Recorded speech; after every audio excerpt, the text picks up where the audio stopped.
Canada, June 1777. British troops assemble on the banks of the Richelieu River. They plan a major attack on the United States from the north. It is an enormous force, led by the dashing, theatrical, larger-than-life General John Burgoyne. I can't ask for anything better than this army of professionals.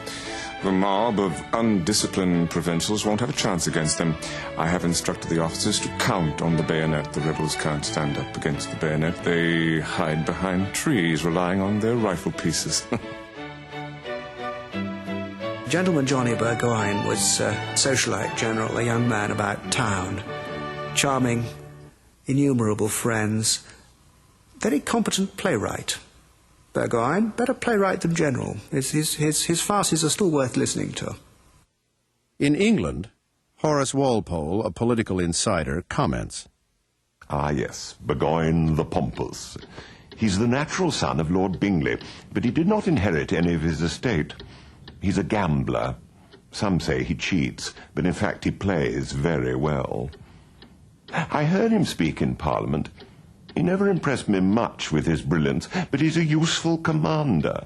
He feeds the press and the public with many exciting accounts of his exploits. He's as noisy as Howe is quiet. Burgoyne's master plan is for two British armies to seize control of the Hudson River, one attacking down from Canada, the other up from New York City. This would isolate New England from the rest of the colonies. This is the famous Hudson, Lake Champlain, Richelieu corridor, which is one of the most fought-over places on Earth. Everybody knew that if you could get control of it, you then were master of the northeastern United States.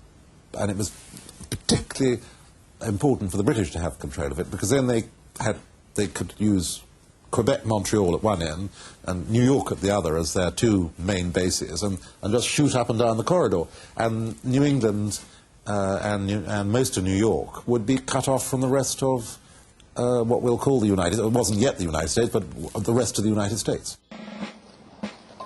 A young soldier fighting with Burgoyne, Sergeant Roger Lamb, keeps a diary of his experiences.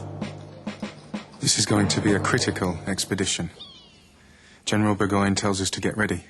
Ready for hard work. Ready to give our lives. We must not retreat.